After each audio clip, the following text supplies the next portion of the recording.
Lord, hear our humble prayer tonight. Hold us close beneath your guiding light. Winds are roaring o'er the distant shores, while the rain beats down with all its might. Islands tremble as the ocean soars, yet our faith stands firm within the night. When the storm surrounds us in the dark, we are joined by hope within our hearts. Faces turn together toward your grace, Filipino souls in one embrace. Keep us safe beneath your wings, O Lord. Give us strength when fear surrounds our land. In your love our spirits rise restored, as we reach out and join every hand. Hear our cry across the raging sea. Bless the Philippines with unity. Children trembling, holding fearful eyes. Families praying through the thunder's roar. Yet we lift our hearts beyond the skies, trusting you to calm the raging shore. Faith is woven in our voices strong, singing courage in our ancient song. Through the darkness shines a guiding flame, together calling on your holy name. Oh, lift us higher, hold our trembling hand, hold our trembling hand. When the waves surround us, may your mercy stand. We will rise together, guided by your plan.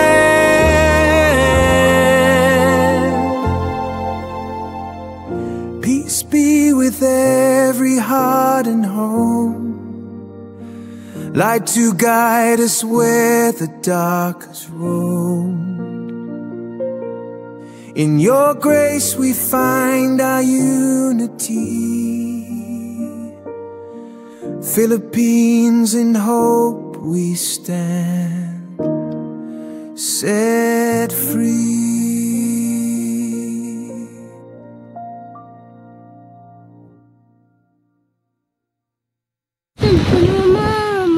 Mama, madagdag cellphone mo. Mama, madagdag cellphone mo. Mama, madagdag cellphone mo, mama. Mama, ang gago. Mama, gagalagiyo ka, ma. Mama, gagalagiyo ka. Mama. Mama. Kaya na, ma. Kaya na. Kaya na, ma. Kaya na. Kaya na, ma.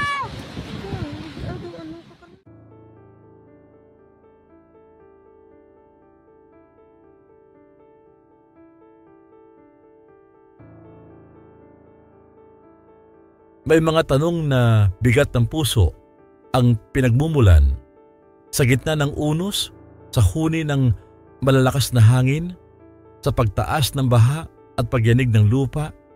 Napapatingala tayo at nagtatanong, bakit pinahihintulutan ng Diyos ang bagyo, kalamidad at napakaraming pagsubok sa buhay? Hindi ito simpleng palaisipan na masasagot sa isang pangungusap.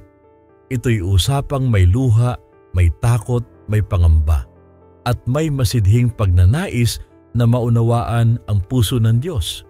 Kung ikaw ay nakatayo ngayon sa bubong ng mga tanong, kung ang loob mo'y nilalamig sa hangin ng kawalan ng kasiguraduhan, hayaan mong samahan kita sa isang paglalakbay. Hindi para bigyan ka ng madaliang sagot, kundi para alalayan ang iyong kaluluwa, makinig sa salita ng Diyos, at makita ang liwanag na unti-unting sumisilip kahit makapalang ulap. Bago ang lahat, kilalanin muna natin ang pinagmumulan ng tanong. Kapag ang mundo ay payapa, parang madali nating sambitin na mabuti ang Diyos.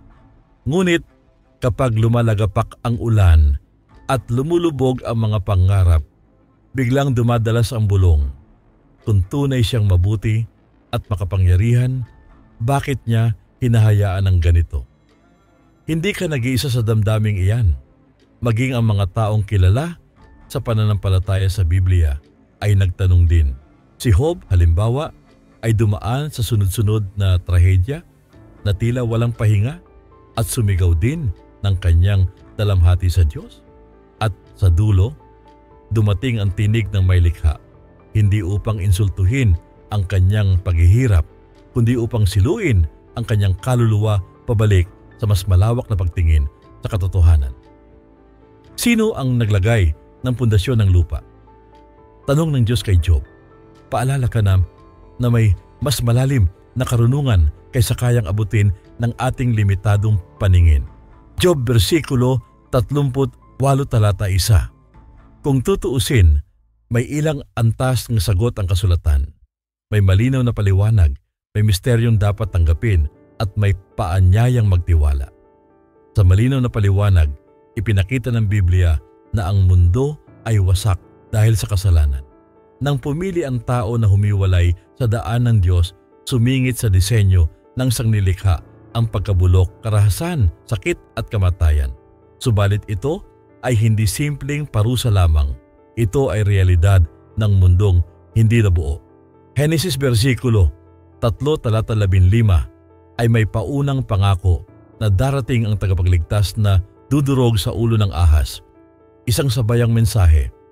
Oo, may sugat ang mundo, ngunit may darating na kordero ng Diyos upang magsimula ng kagalingan at panunumbalik. May misteryo ring kinikilala ang kasulatan. Hindi laging ipinaliliwanag ng Diyos ang bakit ngayon at bakit ako. Sa halip, binubuksan niya ang pinto upang makita natin ang kung sino siya at ano ang ginagawa niya sa gitna ng bagyo. Ang kanyang mga daan ay higit sa ating mga daan at ang kanyang mga pag-iisip ay higit sa ating pag-iisip. Isaias versikulo 50, 35 talata 8. Kung hindi natin agad maunawaan, hindi ibig sabihin ay wala siyang plano. Minsan, ito'y tulad ng habi sa likod ng tapiserya, puro gusot sa likuran. Ngunit kapag inikot mo, may maingat na disenyo sa harap. Sa panahon ng bagyo, ang ating mata ay nakatuon sa gusot. Ang sa Diyos ay nakatitig sa larawan. Ngunit huwag nating kaligtaan, may paanyaya siyang magtiwala. Ang Kristiyanong pananampalataya ay hindi pagtakas sa realidad. Ito'y pagtayo sa bato. Nagturo si Jesus tungkol sa taong nagtayo ng bahay sa buhangin at sa bato. Dumating ang unos sa pareho, ngunit ang nakatindig sa kanyang salita at persona ang nanatili. Mateo versikulo 7, talata 24. At hindi lamang ito aral na teoretikal. Sa totoong bagyo sa dagat ng Galilea, nang ang mga alagad ay halos lamunin ng alon, tumindig si Jesus at sinaway ang hangin at dagat. Marcos versikulo 4 talata 39. Ang papunto ay hindi lang kapangyarihan, ito'y presensya. Sa bagyo, kasama mo ang Diyos na may kakayahang magsabing, tama na. Siguro sasabihin mo, pero bakit hindi niya lagi itong ginagawa? Kung kaya niyang patigilin ang unos, bakit may mga pagkakataong hindi? Mahirap ito, ngunit dito pumapasok ang mas malalim na anyaya. Ang pagsubok ay hindi random na kalupitan. Maaari itong maging pugon na nagpapadalisay ng pananampalataya. Tulad ng ginto sa apoy, nasusunog ang dumi at natitira ang tunay na kinang. Unang Pedro versikulo 1:7. Hindi ibig sabihin na ang Diyos ang may kagustuhan sa ating paghihirap. Sa halip, pinahihintulutan niya ito upang may mas malalim na bunga. Tibay ng loob, pag-asa na hindi basta-basta nabubuwal at pag-ibig na mas marunong kumapit. Hindi rin natin dapat kalimutan na sa lahat ng bagay, maging sa tila salungat, may ginagawa ang Diyos na mabuti para sa kanyang mga umiibig sa Kanya. Roma versikulo 8:28. Pansinin, hindi sinabing ang lahat ng bagay ay mabuti. Ang sinabi ay sa lahat ng bagay, gumagawa siya para sa ikabubuti. Maaaring ang binhi ng kabutihang iyon ay nakabaon sa luha, hindi agad namumukadkad, ngunit hindi ito mawawala. Tulad ng punlang kailangang mailibing upang sumibol, ang ating mga gabi ng pag-iyak ay maaaring maging umaga ng mas malalim na pagkilala sa Diyos at pakikiramay sa kapwa. At dito pumapasok ang papel natin sa isa't isa. Kapag dumaraan tayo sa kalamidad, sunog, baha, lindol o personal na trahedya, ang komunidad ng pananampalataya ay inaanyayahang maging kamay at paa ni Kristo. Kumarga, kumalinga, umaliw. 2 Korinto versikulo 1:4. Ang aliw na natanggap natin mula sa Diyos ay hindi dapat manatili sa atin. Ito'y idinadaloy upang ang susunod na umiiyak ay maramdaman ding may Diyos na tumitingin at mga taong nagmamahal. Sa ganitong paraan, ang tanong na bakit pinahihintulutan ng Diyos ay unti-unting nadaragdagan ng kasagutan upang ang kanyang pag-ibig ay makitang kumikilos sa atin at sa pamamagitan natin.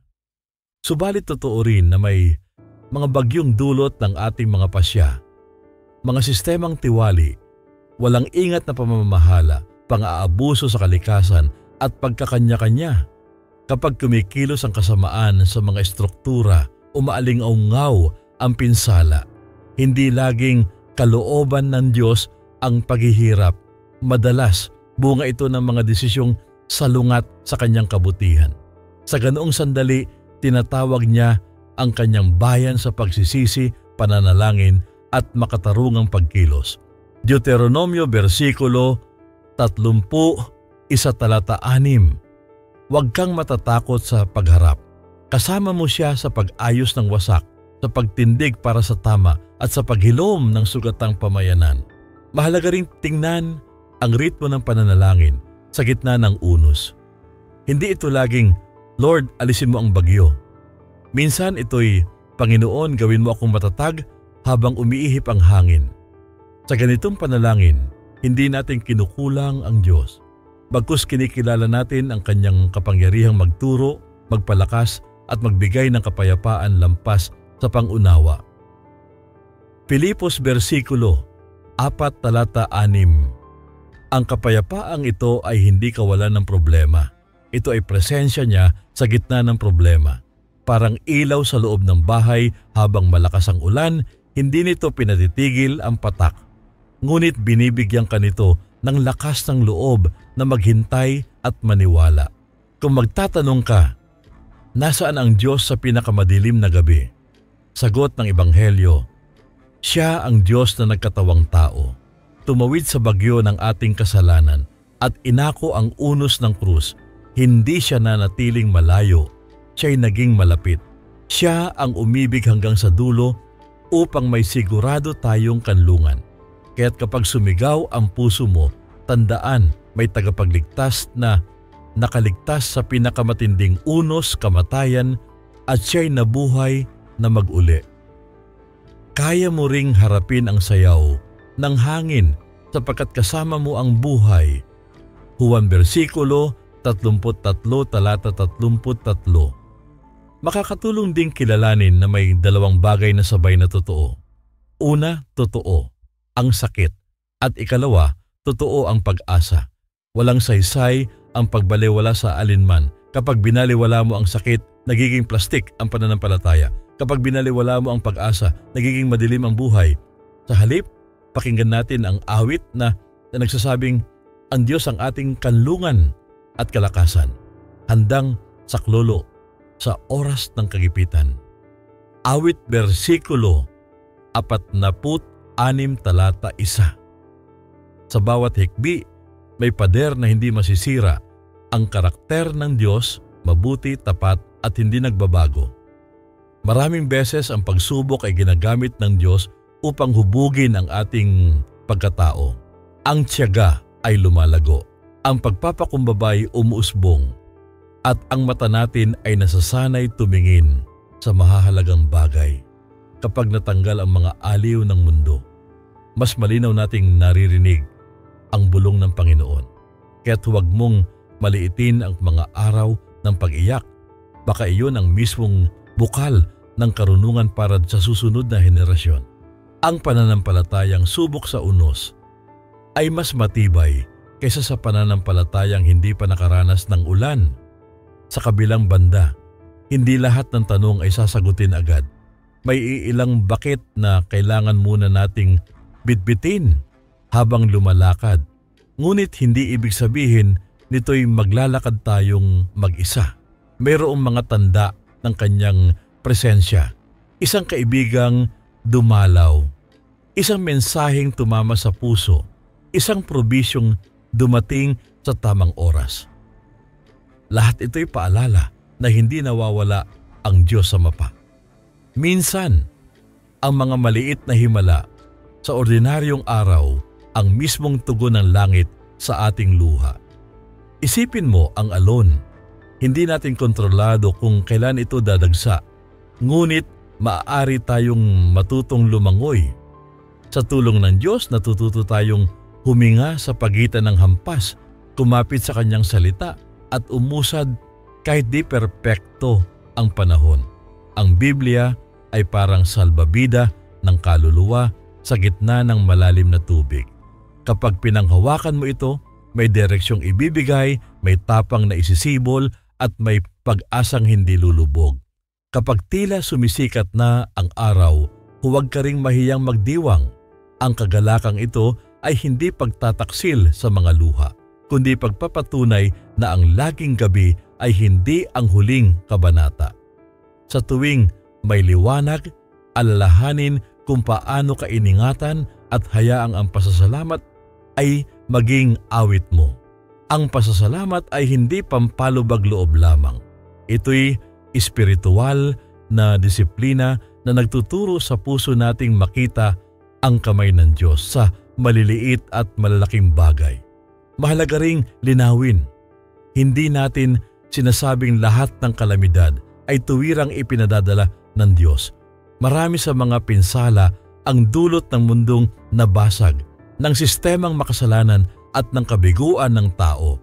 Ngunit sa gitna ng kaguluhan, ang Diyos ang gumagawa ng landas para sa kanyang mabuting layunin. Ang krus ang pinakamatingkad na halimbawa. Kasamaan ang pumatay sa walang kasalanan, ngunit sa mismong krimen na iyon ay isinilang ang kaligtasan. Kung kaya ng Diyos na gawing tulay ng biyaya ang pinakamadilim na araw sa kasaysayan, kaya niyang gamitin ang mga bagyong kinatatakutan mo upang ihatid ka sa pampang ng panibagong simula. Isang praktikal na hakbang, itayo mo ang iyong araw sa salita at panalangin. Hindi mo kontrolado kung kailan uulan, pero mapipili mong maghanda, magpatibay ng bubong ng pananampalataya sa pamamagitan ng pagninilay. Sabihin sa Diyos ang lahat, ang takot, galit, pagod at pag-asa, dahil hindi siya natitinag sa bigat ng damdamin mo. At makinig, dahil sa katiwasayan ng piling niya, maririnig mo ang paanyaya. Huwag kang matakot, kasama mo ako. Kung may pamilyang nasalanta, maging bahagi ka ng sagot, maging tulay ng pagkain, tubig at pag-asa. Magbigay ayon sa iyong makakaya, magdasal ng buong puso at magtulungan sa pagbangon. Ang pananampalataya ay hindi lamang salita, ito'y kilos ng pag-ibig. Kapag ang simbahan ay kumikilos na sama-sama, ang liwanag ng Diyos ay nagiging totoo sa madilim na kalye. May mga pagkakataong ang ating pag-iyak ay nagiging panalangin ng buong bayan. Sa ganitong sandali, sama-sama tayong kumakapit sa pangakong huwag kayong matatakot o manghihina sapagkat ang Panginoon na inyong Diyos ay sa iyo. Hindi kanya iiwan ni pababayaan. Deuteronomio versikulo 31:6. At habang inuusal natin ito, nararamdaman nating unti-unting lumalakas ang loob. Hindi dahil biglang bumagal ang hangin, kundi dahil mas malakas ang bisig na yumayakap sa atin. Kapag ikaw ay napapagod, yakapin mo rin ang pahinga. Hindi kabawasan sa pananampalataya ang umupo, humingahan ng malalim at umidlip. Minsan, ang pinakabanal na bagay na maaari mong gawin ay ang tumigil muna, magpatawad sa sarili at hayaang ang Diyos ang gumalaw. Sa pahinga, sumisigla muli ang puso at isipan at mas malinaw mong nakikita ang susunod na hakbang. Huwag kalilimutang ang pag-asa ng Kristiyano ay hindi lamang makakaraos din tayo. Ang tunay na pag-asa ay nakaugat sa muling pagkabuhay ni Jesus, katotohanang nagsasabing ang kamatayan at kasamaan ay hindi ang huling salita. Muli siyang darating at itatama ang baluktot, papawiin ang luha at gagawing bago ang lahat. Ang pag-asang ito ay hindi pantasya. Ito'y pundasyon ng tapang sa kasalukuyan. Kaya nating magmahal, kumilos at magtiyaga ngayon sapagkat tiyak ang bukas sa Kanya. Ito ang hamon. Sa gitna ng bagyo, magtanong ka ng buong tapat. Ngunit huwag mong bitawan ang kamay ng Diyos. May mga sagot na unti-unting sisilay habang lumalakad ka. May mga sagot na mananatiling hiwaga hanggang sa dulo. Ngunit alinman, hindi Kanya iiwan. Ang kwento mo ay hindi nakasalalay sa tindi ng ulan, kundi sa tibay ng batong kinatatayuan mo. Kaya kapag muling kumulog ang langit at bumuhos ang ulan, alalahanin mo, may Diyos na kayang patigilin ang hangin. Marcos versikulo 4:39. At may Diyos ding kasama ka, kahit hindi pa tumitigil. Ang unos sa Kanyang presensya, ang takot ay natututong umamo at ang puso ay natututong humimlay. Kung pakiramdam mo ay hindi ka makapanalangin, hayaan mong ang mga simpleng salita ang maging tulay. Panginoon, naririto ako. Hindi ko alam ang susunod, pero alam kong kasama kita. At habang inuulit mo ito, tularan ng pangakong sa lahat ng bagay gumagawa ang Diyos para sa ikabubuti. Roma versikulo 8:28. Pakinggan mo rin ang panawagan ng kapayapaan. Huwag kayong mabalisa tungkol sa anuman. Sa halip, sa bawat bagay, idalangin ninyo ang inyong mga kahilingan. Pilipos versikulo 4:6. Ang mga katagang ito ay parang kandila sa gabi. Hindi nito ginagawang araw ang dilim, ngunit nagbibigay ito ng sapat na liwanag upang makita ang susunod na hakbang. Sa wakas, may isa pang paalala. Ang Diyos ay hindi lamang Diyos ng bagyo. Siya rin ang Diyos ng katahimikan pagkatapos nito, ng muling pagtatayo, ng mga batang tumatawa, ng mga halakhak sa muling pagkikita, ng mga punong muling namumunga. Kung paanong ang bahaghari ay sagot ng Diyos kay Noe, ang bawat liwanag na makikita mo matapos ang ulan ay paalala. Buhay ang pangako. Sa oras na iyon, tumingala ka at sabihin sa sarili, hindi sayang ang pag-asa. At kung ikaw ay nasa gitna pa rin ng dilim, tandaan mo, ang mga salita ng Diyos ay hindi mauubos. Isayas versikulo 50:8. Ang Kanyang karunungan ay di masukat, ang Kanyang pag-ibig ay di mabilang. Tayo'y lumakad kasama Siya, hakbang-hakbang, luha at ngiti, tanong at sagot, hanggang sa araw na ganap na nating makikita ang kabuuan ng Kanyang ginagawang maganda sa lahat ng panahon. Sa ngayon, yakapin mo ang tatlong katotohanan. Una, may kalayaan ang bagyo sa mundong nabasag. Ngunit may hangganan ito sa kamay ng Diyos. Ikalawa, ang Diyos ay gumagawa ng kabutihan kahit sa gitna ng kaguluhan. Ikatlo, kasama Kanya sa bawat pagpatak ng ulan. Sa tatlong katotohanan ito, may kapayapaan na hindi magagalaw ng kahit anong unos. At sa kapayapaang iyon, may panibagong sigla na sisibol para sa iyo, sa iyong pamilya at sa buong pamayanan. Kung naghahanap ka ng pananghawakan ngayon, sagutin mo ang paanyayang ito. Itayo mo ang iyong bahay sa bato at tanggapin ang kapayapaang ibinibigay niya. Mateo versikulo 7, talata 24. At sa mapanghamong mundo, ulitin mo ang pangakong ito araw-araw, oras-oras hanggang sa tumimo sa puso. Diyos ang ating kanlungan at kalakasan, handang saklolo sa oras ng kagipitan. Awit versikulo 46, talata 1. Sa huli, hindi ang lakas ng bagyo ang magtataya sa kinabukasan mo, kundi ang katapatan ng Diyos na hindi kailanman kumukupas. Kapag naramdaman mong muli ang pag-uga ng lupa, bumalik ka rito. Alalahanin ang iyong mga hakbang ng pananampalataya, ang mga taong nagmahal sa iyo at ang Diyos na kumilos sa lihim. Sa pagbalik na yon, may makikita kang pattern, hindi perpekto, ngunit malinaw. Sa bawat unos na dinaanan mo, may panibagong lakas na naidagdag, may panibagong karunungang naitanim, at may panibagong pag-asang tumubo. At sa araw na lumingon ka, sasabihin mong may kahulugan pala ang lahat.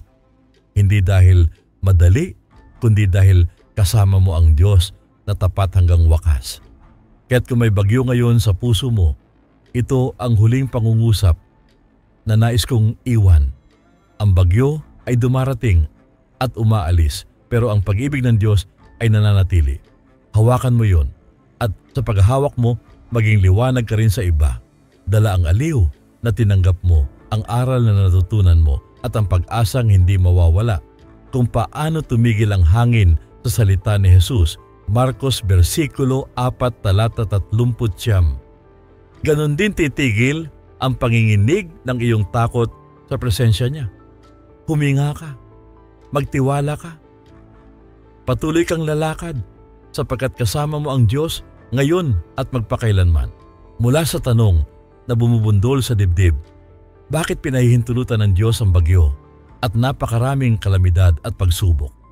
Patungo sa mas malalim na pag-unawa kung paano tayo mabubuhay na may pag-asa, layunin at tibay. Kung nasa gitna ka pa rin ng unos, hindi ito simpleng feel-good na mensahe. Ito'y paanyaya na hawakan ng katotohanan, huminga at magsimulang muli. Sa video na ito, hihimayin natin ang 4 na lente ng pananampalatayang Kristiyano: paglikha, pagkasira, pagtubos at panunumbalik. At kung paano nito nililiwanagan ang ating karanasan ng sakit at pag-asa. Magsasama rin tayo ng mga konkretong hakbang at panalangin na magagamit mo ngayon din habang humaharap ka sa araw na ito.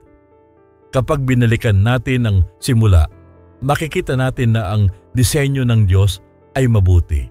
Hindi niya nilikha ang mundo para sa kaguluhan.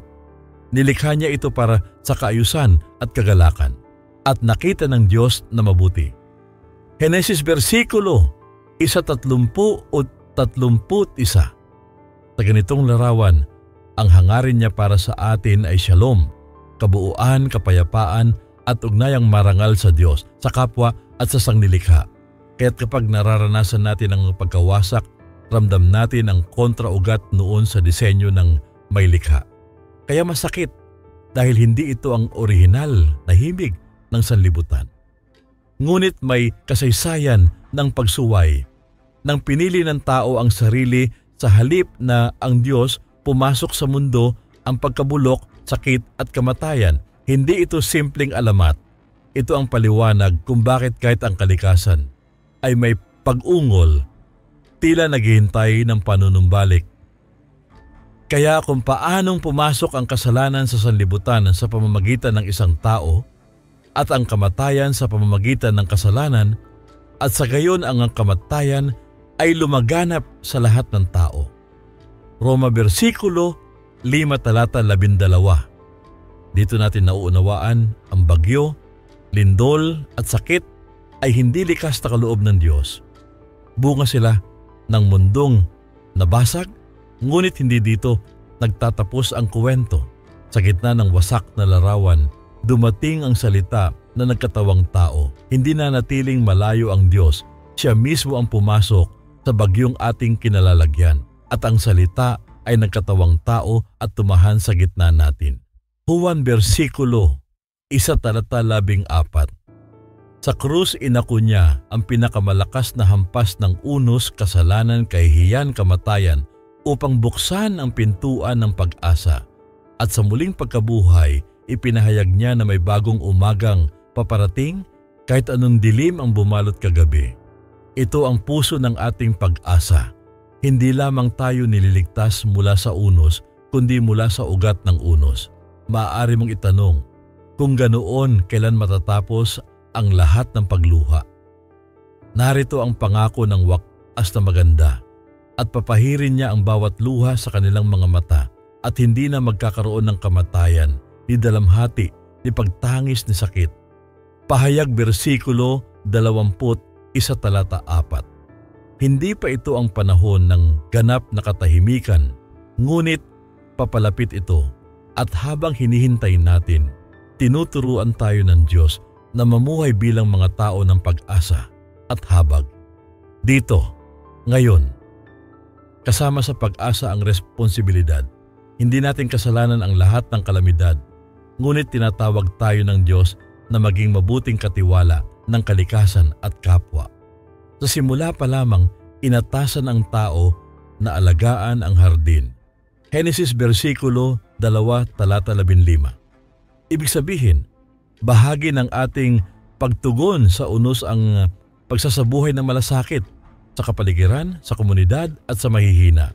Kapag nagtatayo tayo ng makatarungan at mahabaging mga sistema mula bahay hanggang barangay, nakikilahok tayo sa pagtugon ng Diyos laban sa pinsala at kawalan ng pag-asa. Sa mga pagkakataong sumisiklab ang tanong ng pagkakasala, pinaparusahan ba tayo ng Diyos? Mahalagang maalala ang turo ni Jesus.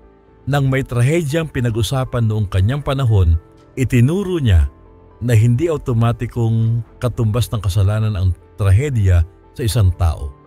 Sa halip, inanyayahan niya ang lahat sa pagbabago ng puso at paglapit sa Diyos. Ito ang paanyayang humubog ng kabutihan, hindi ng paninisi. Lucas versikulo 13 talata 3. At kapag dumaan ka sa tubig at apoy ng buhay, hindi ka iniiwan ng Diyos sa gitna ng alon. Kapag dumaan ka sa tubig, ako'y sa iyo. At sa mga ilog, hindi ka aapawan. Kapag dumaan ka sa apoy, hindi ka masusunog. Isayas versikulo 43 talata 2. Hindi man laging inaalis ang bagyo, ibinibigay niya ang presensya, ang pinakamahalagang regalo sa gitna ng takot. Ang presensyang ito ang bumabago ng paraan ng ating paghinga, pag-iisip at pagharap. Sa praktikal na antas, ano ang hitsura ng paglapit na ito? Isa sa mga pinakadiwang regalo ng kasulatan ay ang panalangin ng panaghoy. Ito ang wika ng mga sugatang puso na naniniwalang nakikinig ang Diyos. Sa halip na naitago ang luha, inilalapit ito. Totoo, hilaw, walang palamuti. Hanggang kailan, Panginoon? Awit, versikulo 13, talata 1. Sa ganitong panalangin, hindi ka binabantaan na magpakatatag lang. Sa halip, binibigyan ka ng pahintulot na maging tao sa harap ng Diyos, sapagkat siya ang Diyos na malapit sa wasak ang loob. Awit versikulo 34 talata 18. Kung gusto mong magsimula ngayon, narito ang isang payak na ritual. Huminto at huminga, 3 mabagal na paglanghap at pagbuga.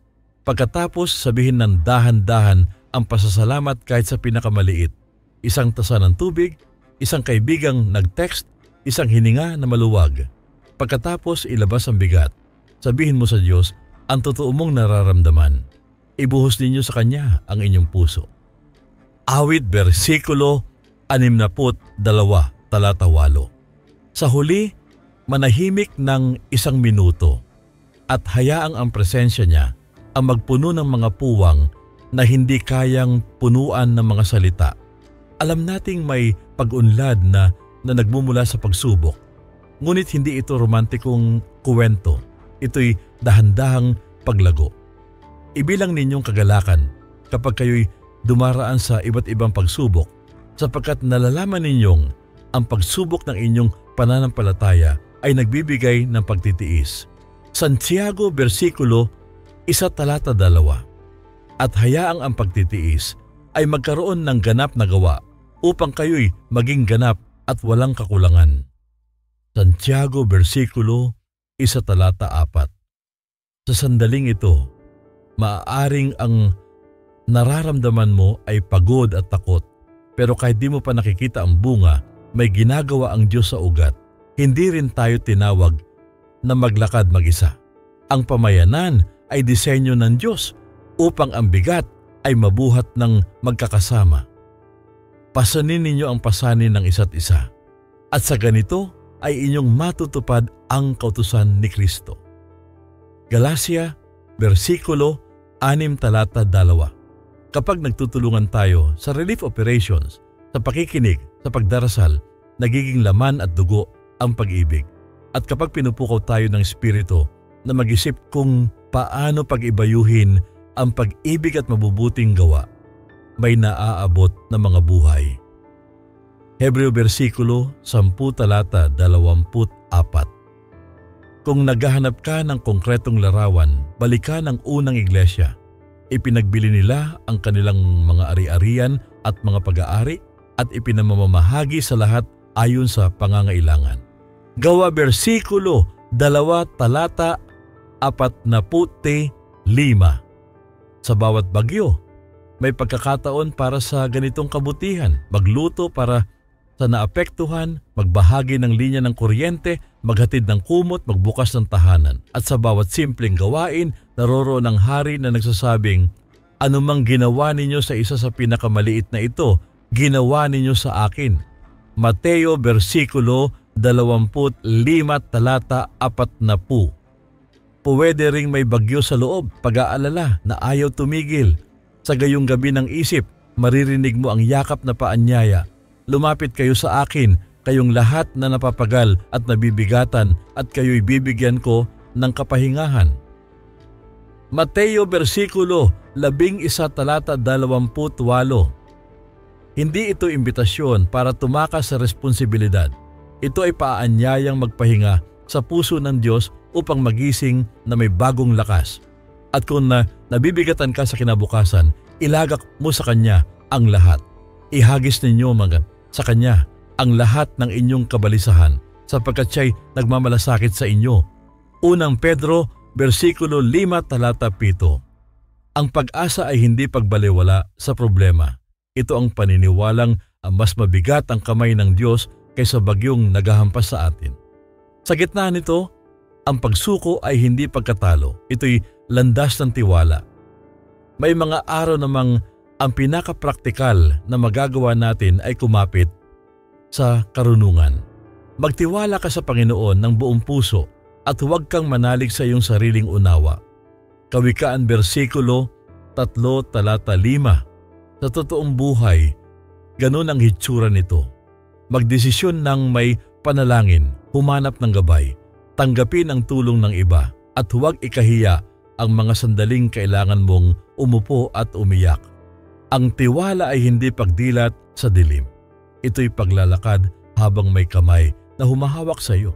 Kung kakailanganin mo ng lakas ng loob, may pangako na sinambit kay Josue na maaari mo ring angkinin. Hindi ba't iniutos ko sa iyo? Magpakatatag at lakasan mo ang iyong loob. Huwag kang matakot ni manglupaypay, sapagkat ang Panginoon na iyong Diyos ay sa iyo saan ka man magpunta. Josue versikulo 1, talata 9. Sa bawat hakbang, mag-isa man o may kasama, hindi ka naglalakad ng walang kasama. Para sa ilan, malaking hamon ang takot sa susunod na bagyo. Kung ganoon isulat itong pangako at ilagay sa pinto ng iyong bahay, ang tumatahan sa lihim na dako ng kataas-taasan ay mananatili sa lilim ng makapangyarihan sa lahat. Awit, bersikulo, 91, talata 1. Hindi mo kinakailangang kontrolin ang panahon. Sapat na ang paglapit sa kanlungan. Sabihin din natin ang katotohanan ito, sapagkat inaakala kong ang mga pagtitiis sa kasalukuyang panahon ay hindi karapat-dapat ihambing sa kaluwalhatiang ihahayag sa atin. Roma bersikulo 8 talata 18. Hindi ito pagbalewala sa sakit, ito'y pagtaya na may mas mabigat na ginhawang paparating. At habang dumarating ang kislap na iyan, nagpapatuloy tayo sa paggawa ng mabuti sa pamilya, paaralan, barangay, sapagkat ang pag-asa ay naglalakad sa lupa sa anyo ng pag-ibig. Upang mas konkreto, narito ang 4 na kasanayan sa panahon ng unos. Una, lamentasyon, ang matapat na panaghuy sa Diyos. Pangalawa, presensya, ang pakikipag-ugnayan sa kapwa at sa Diyos. Dala, ang tahimik na pakikinig. Pangatlo, layunin, ang paghanap ng tiyak na gawain ng pag-ibig kahit maliit.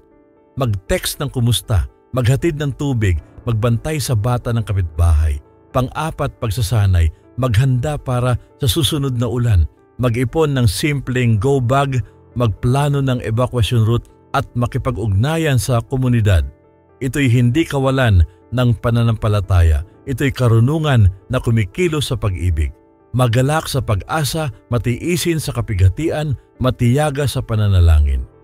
Roma bersikulo 12 talata 12. Kapag lumalabo ang isip sa balita at social media, bumalik sa salita na nagliliwanag sa dilim, at ang liwanag ay lumiliwanag sa kadiliman at hindi ito nadadaig ng kadiliman.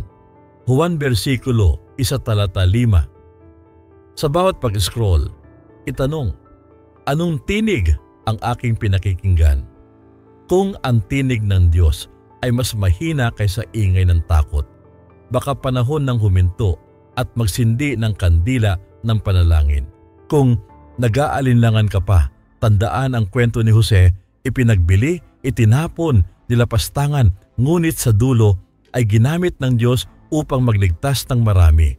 Ang mga salitang binalak ninyo para sa masama, ngunit ginamit ng Diyos para sa mabuti, ay himig na paulit-ulit sa kasulatan. Kung sa tingin mo'y walang saysay, ang pinagdadaanan mo, magbigay ng panahon, may hinahabing hindi pa natin nakikita. Kapag may oras dumaan sa tanong na ito, sa anong paraan ako maaaring maging daluyan ng kabutihan kahit maliit? Sa maliit na sagot na yon may himala. Sa antas ng YouTube community, bakit hindi natin gawing praktikal? Sa pagtatapos ng video, mag-iiwan tayo ng hamon. Pumili ng isang tao o isang bahay na maaari mong tulungan sa linggong ito. Isang meal, isang mensahe, isang dasal, isang pakinig. Pagkatapos ibahagi sa komento ang iyong karanasan, hindi para magpasikat, kundi para magpalaganap ng pag-asa at magbigay ng ideya sa iba. Kapag nagtitipon ang mga kwento ng kabutihan, nababago ang algorithm ng puso. Mas nakikita natin ang galaw ng Diyos sa ordinaryong araw. Kung naaalala mo ang mga gabi na hindi ka makatulog, subukan ang payak na panalangin sa paghinga, sa paglanghap, bulong mo, Panginoon, narito ka. Sa pagbuga, nasa iyo ako. Ulitin ito ng 10 beses. Pagkatapos, bigkasin, kapayapaan ang iniiwan ko sa inyo. At kung kailangan mo pa ng salita, sabayan mo ng paborito mong talata, baka ito. At ang kapayapaan ng Diyos na higit sa lahat ng pag-unawa ang mag-iingat sa inyong mga puso at pag-iisip po kay Kristo Jesus, Pilipos bersikulo 4 talata 7. Sa ganitong ritual, hindi ka sumusuko. Ikaw ay lumalakad habang may kamay na humahawak. May mga sandaling magtatanong ka, paano kung hindi ko ramdam ang Diyos? Hindi ka nag-iisa. Maraming banal ang nagdaan sa tuyong panahon. Ngunit sa mga araw na iyon, ang pananampalataya ay hindi emosyon, ito'y desisyon. Pwede mong piliin ang isang maliit na kabutihan, isang simpleng panalangin, isang talatang babasahin. At sa paglaon, mapapansing mas madali ng huminga. Huwag kayong manglupaypay sa paggawa ng mabuti, sapagkat sa takdang panahon ay mag-aani tayo kung hindi tayo magsasawa. Galacia, versikulo 6 talata 9. Kung nagtatanong ka kung paano haharapin ang hiya o galit patapos ang sakuna, dalhin mo rin sa Diyos ang katotohanan yon. Ang hiya ay lumalakas sa dilim. Humihina ito sa liwanag ng katapatan at pagtanggap. Ang galit ay nababago sa makatarungang pagkilos at mahabaging paglaya. Sa ganitong proseso, tandaan ang salita. Panginoon, ituro mo sa amin na bilanghin ang aming mga araw upang kami magkaroon ng pusong may karunungan. Awit versikulo 9 talata 13. Ang pagharap sa katotohanan ay simula ng pagaling. Kasabay nito, magtanong, ano ang mabuting maaaring isilang mula sa kapighatiang ito? Baka ito ang pagkakataon para maayos ang ugnayan, matutunan ang pagtitipid o magising ang malasakit sa kapitbahay. Ang Diyos ay gumagawa sa loob ng ating mga limitasyon. Pagka ako'y mahina, saka ako malakas. 2 Korinto versikulo 12 talata, ginagamit madalas ay 19. Kung hinahanap mo ang diwa, binabaliktad ng Diyos ang kahinaan at ginagawang puwang ng kanyang biyaya. At oo, kapag hindi mo makita ang landas, humingi ng karunungan. Kung ang sino man sa inyo ay kulang sa karunungan, humingi siya sa Diyos at ito'y ibibigay sa kanya. Santiago versikulo 1 talata 5. Kung may sugat ka na hindi pa naghihilom, pahintulutan mong dahan-dahang hawakan ito ng Panginoon. Minsan, ang pagpapagaling ay hindi isang malaking himala, kundi maliliit na hakbang. Pagtulog ng sapat, pagkain ng maayos, paglalakad sa umaga, pag-uusap sa isang kaibigan, paghingi ng tulong sa isang counselor o pastor. Hindi ito kabawasan sa pananampalataya. Ito'y pagsasabuhay ng katotohanang mahalaga ka sa Diyos, katawan, kaluluwa at diwa. Hindi ko kayo iiwan ni pababayaan. Hebreo versikulo 13 talata 5. At sa ating mga pamayanan, humubog tayo ng kultura ng pag-asa. Bawat simbahan at samahan ay maaaring maging tanggulang bukas. May mga volunteer, malinaw na plano sa sakuna, partnership sa lokal na pamahalaan, at bukas na pinto para sa mga sugatan. Sa ganitong paraan, hindi lamang tayo nagdarasal na humina ang bagyo. Nagiging daluyan tayo ng kasagutan sa panalangin ng iba. Ito ang kababalaghan ng katawan ni Kristo. Kapag kumilos ang bawat bahagi, may himalang nangyayari sa kalye, eskinita at tahanan.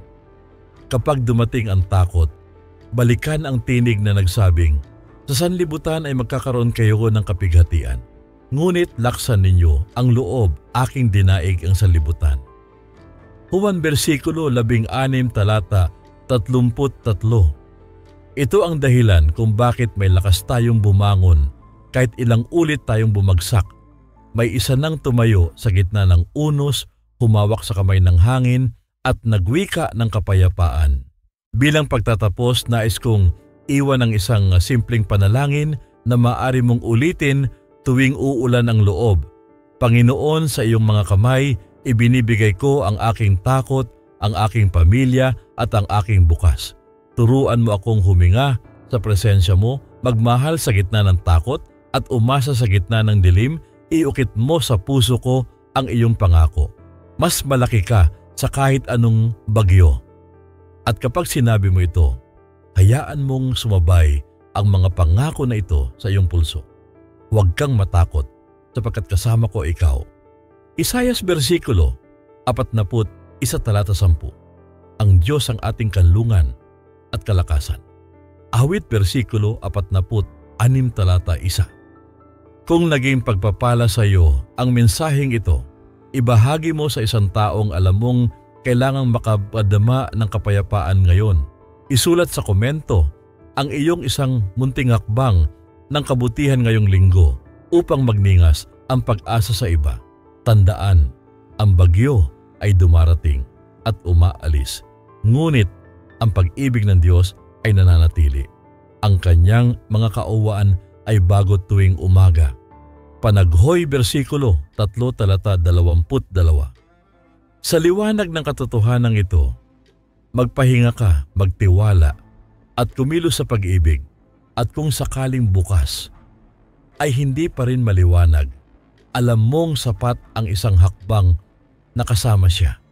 Sa bawat pagpatak ng ulan, may himig ng pag-asa.